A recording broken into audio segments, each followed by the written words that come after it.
Assalamualaikum warahmatullahi wabarakatuh. Kali ini penulis ingin bahas soal peruntukan oli dari sisi harian dan balap ya. Jadi ada yang kalau untuk harian milihnya berdasarkan oli balap,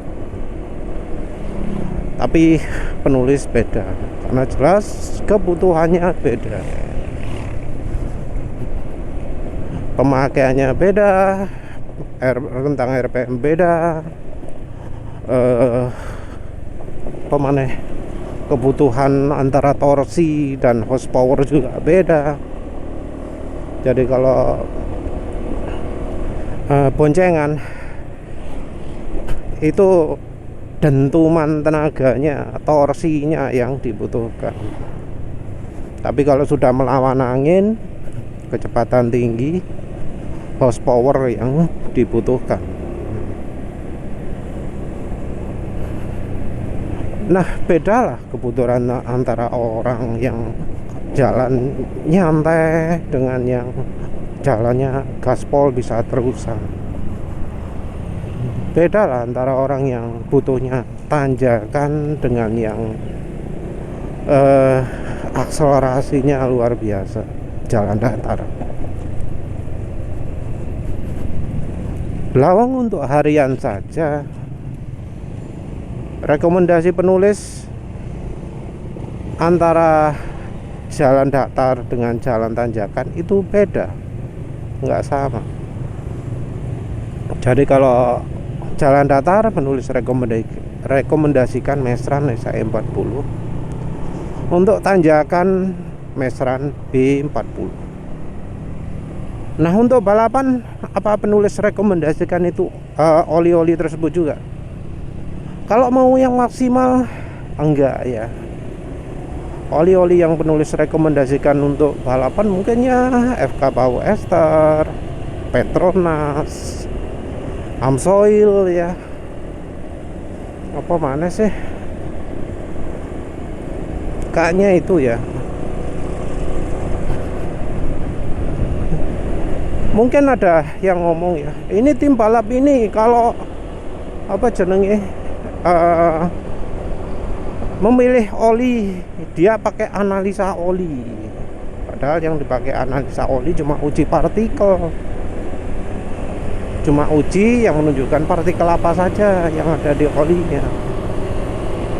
Padahal kalau balapan ya ada misalnya jelas butuh olinya tahan panas atau enggak, dari sisi oksidasi, evaporation loss. Terus olinya bakal makin cepat encer atau enggak, yaitu data shear stability. Juga apa mana ya, data yang kekentalannya di hari kemudian itu berubah drastis.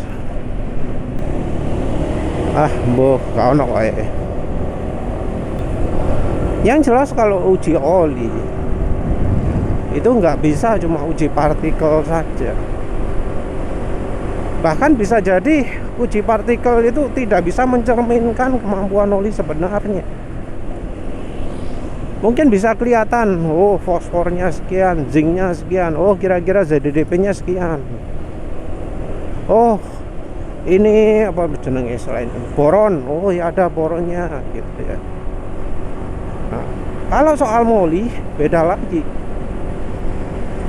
Mungkin kelihatan, oh molinya sekian ppm, tapi nggak bisa tahu apakah itu molinya adalah molybdenum disulfide MOS2 atau molybdenum bola MODTC lah wis pokoknya jenenge. MODTP juga ada. Padahal antara MOS2 dengan MODTC sama-sama molybdenumnya, kemampuannya beda. Bedanya juga termasuk ekstrim ya, antara MOS2 dengan MODTC ya. Kalau menurut penulis ya. Dari sisi teorinya sendiri, MOS2 itu berfungsi hanya sebagai aditif anti aus tekanan tinggi. Sementara itu MODTC berfungsi ganda. Selain anti aus tekanan tinggi atau suhu tinggi, MODTC itu berfungsi sebagai friction modifier yang fungsinya adalah membuat oli itu jadi lebih kuat melapisi permukaan logam. Jadi nggak cuma sebagai lapisan yang terbentuk ketika terjadi gesekan antara logam dengan logam, tapi juga menjadi membuat olinya lebih kuat menahan tekanan. Jadi yang namanya oli balap sifatnya tidak tentukan oleh partikelnya saja. Kita harus tahu molekulnya, bukan cuma kandungan atomnya, tapi molekulnya yang dipakai apa itu penting. Bahkan ZDDP pun katanya ada beberapa macam, mana lah. Jadi dari sisi pelicinannya sendiri itu aditif itu ada perbedaan. Dia nggak bisa dilihat dari uji partikel. Mungkin bisa dilihatnya dari uji FTIR, tapi ya di Indonesia entah apa ada lembaga uji oli yang melakukan uji FTIR. Kalau dari sisi penulis sendiri, aditif antara molybdenum dan MOS2 dan MODTC, penulis rasakan beda terutama di RPM tinggi ya. Jadi RPM tinggi ini yang paling penting. Jadi ya mungkin kalau di motor lain beda, tapi kalau di motornya penulis ini, kalau oli Jaso MP nggak pernah tuh ya yang namanya bikin top speed itu sampai meningkat. Oli Jaso MB ya, nggak pernah bikin top speed meningkat. Selalu setiap pakai oli Jaso MB, termasuk terakhir Repsol Smarter ya, selalu top speed jadi cuma 108. Top speed itu nggak terhambat kalau pakai oli Jaso MA atau yang lainnya. Pokok bukan oli Jaso MB. Jadi Jaso MB itu karakternya adalah olinya mengandung aditif MOS2. Jadi pendapat penulis, walau mungkin dari uji partikel menyebutkan ada 300 ppm molybdenum, kalau itu adalah MOS2, nggak bagus untuk balapan karena jadi menghambat. Bahkan untuk yang power up, untuk yang modifikasi macam-macam, penulis nggak akan rekomendasikan oli Jaso MB. Oli yang membuat top speed motor penulis nambah itu adalah oli Jaso MA atau oli PCMO. Jadi kan oli ada banyak ya, ada Jaso MA, Jaso MB, PCMO, HDEO. Kalau pingin top speed, rekomendasinya cuma dua sebenarnya. Ini secara general ya, karena ada pengecualian pasti. Secara general, kalau pingin kencang, kalau pingin dapat top speed ya, top speed bukan akselerasi, itu pilihannya adalah oli PCMO atau Jaso MA, olinya motor lagi. Dan Jaso MA-nya itu juga sifatnya beda dari oli PCMO. Kita ngomong general aja ya, bukan pengecualian. Secara general, oli Jaso MA itu dari yang selama ini penulis coba, aditifnya paling minim.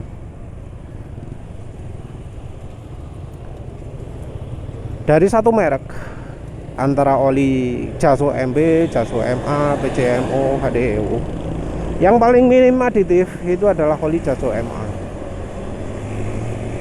Nah, keunggulan dari aditif yang minim ini, kalau memang ada kelemahannya juga, adalah tarikan mesin enteng, tenaga mesin bisa keluar. Tarikan mesin enteng dan tenaga mesin bisa keluar ini bisa membantu membuat top speednya tinggi. Tenaga bisa keluar, top speed bisa tinggi. Nah, kalau oli PCMO beda lagi. Kalau oli PCMO mungkin akselerasi akan terhambat, tenaga nggak bisa begitu keluar.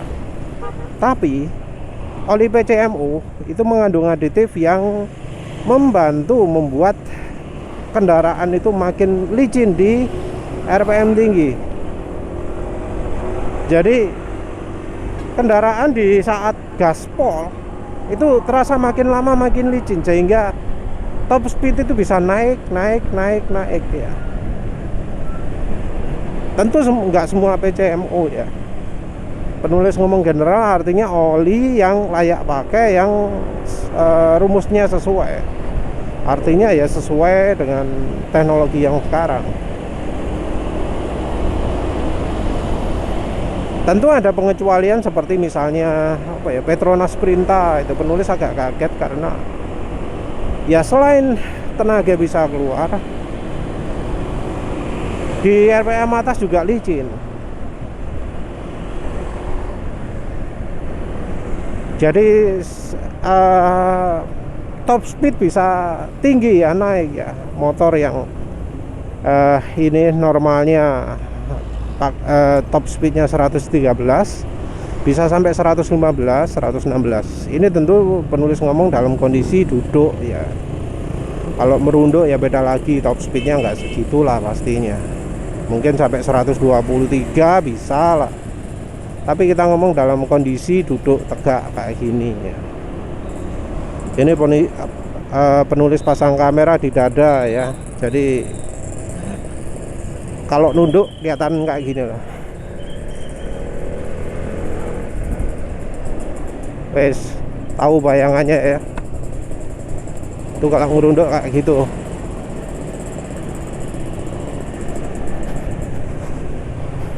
Jadi penulis selama ngevlog kayak cuma sekali tok ngerunduk ya.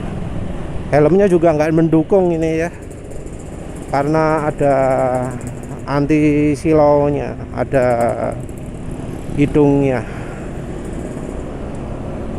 Jadi kalau merunduk pandangan kehalang oleh helm.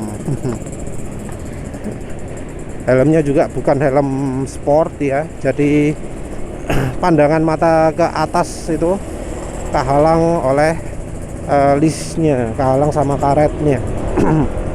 Kalau helm sport betulan nggak bakal ya.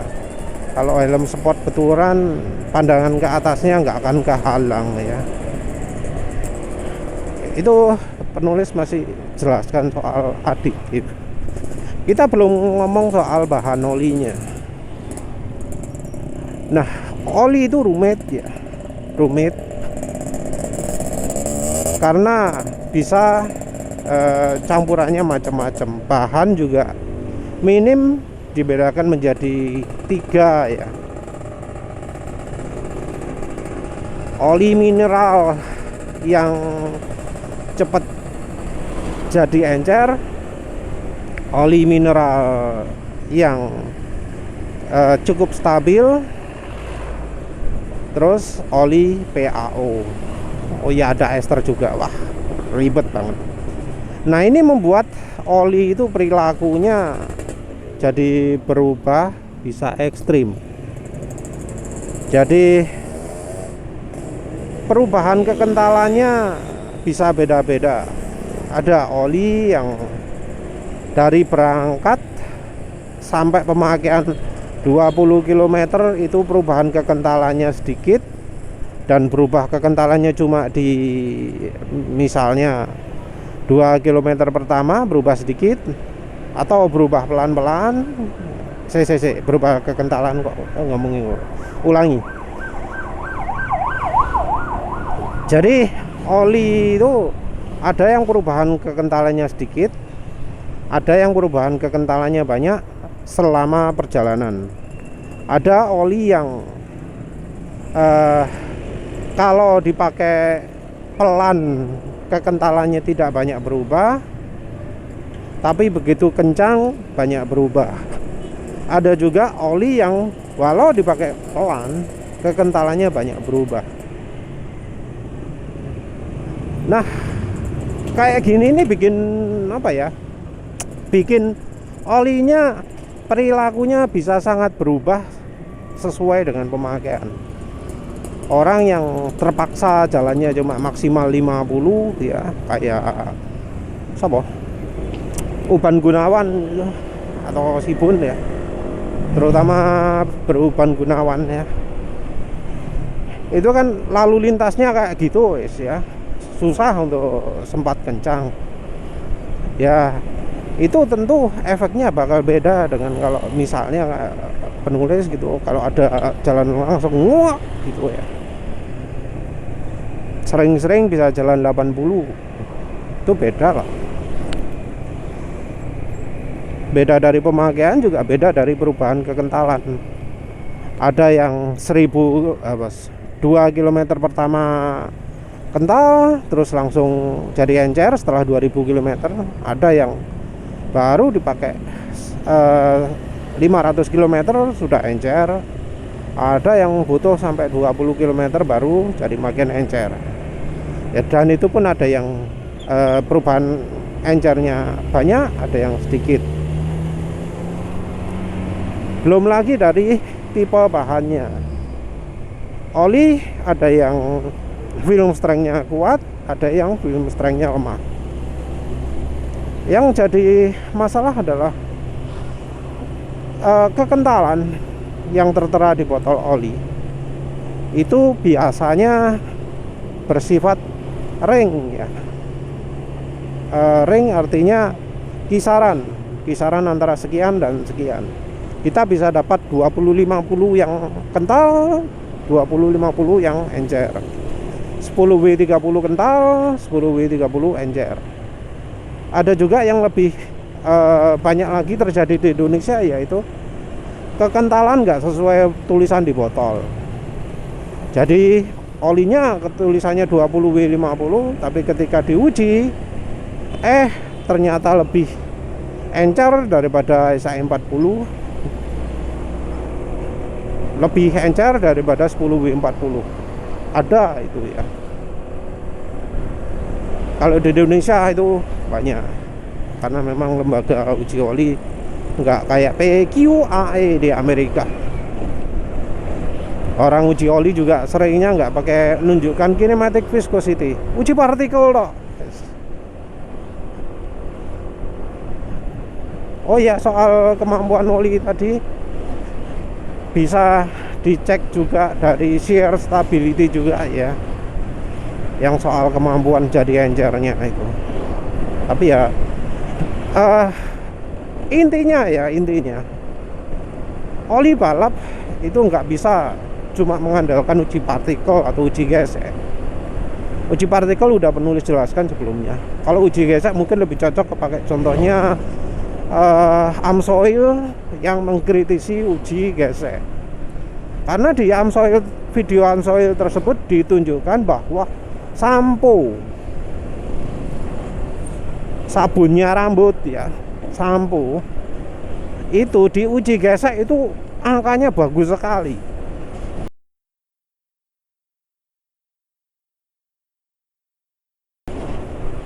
Padahal ya kalau kita pakai sampo di mesin ya jelas gak cocok lah ya, rusak ya. Jadi kita nggak bisa pakai acuan itu.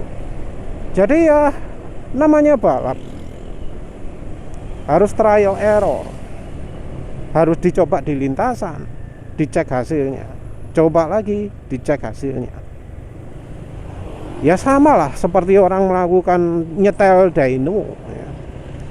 Kalau tim balap yang betul-betul serius, di lintasan juga masih tetap melakukan tuning.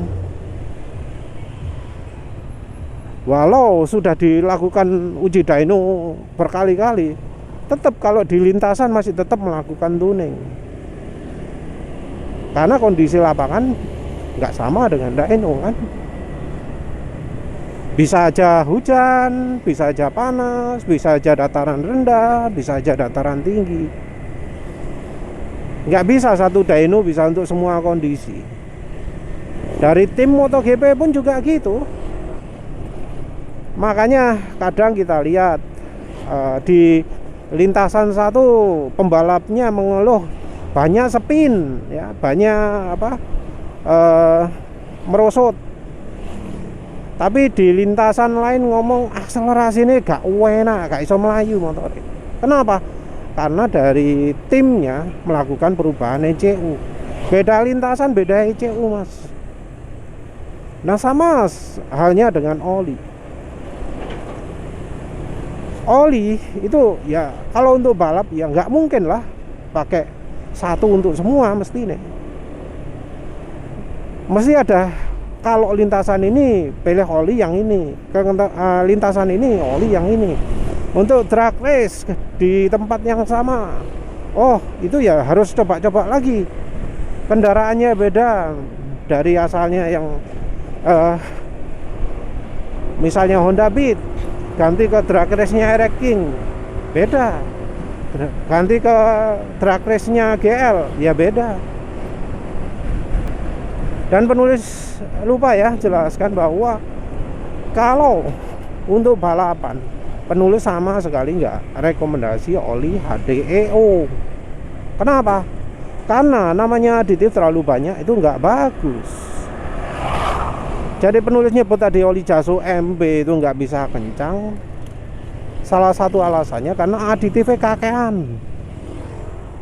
Aditifnya malah menghambat performa. Jadi yang namanya aditif oli itu nggak boleh terlalu banyak kalau untuk balapan. Malah harus dibuat seminimal mungkin. Kalau balapannya cuma 500 km, cari oli untuk balapan 500 km. Kalau untuk 50 km, ya cari yang untuk 50 km. Sedrastis itu kebutuhan oli itu. Kalau soal kekentalan, kita lihatlah di Amerika. Yang namanya oli, ada oli 10 WT sampai 5 WT, 30 WT kalau untuk drag ya.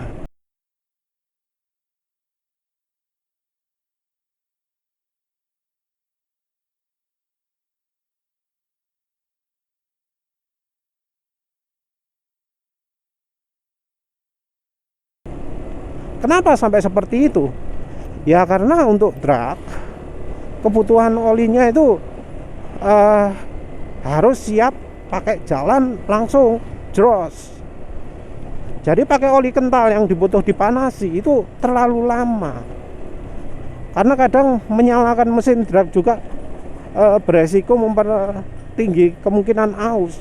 Apalagi misal tenaganya gede sekali, 1000 HP atau 2000 gitu ya. Makanya oleh karena itu kita lihat oli yang kekentalannya nggak masuk akal untuk mobil ya, 10 WT atau 5 WT gitu ya kalau nggak salah. Ya wes itu saja, terima kasih sudah menonton. Assalamualaikum warahmatullahi wabarakatuh.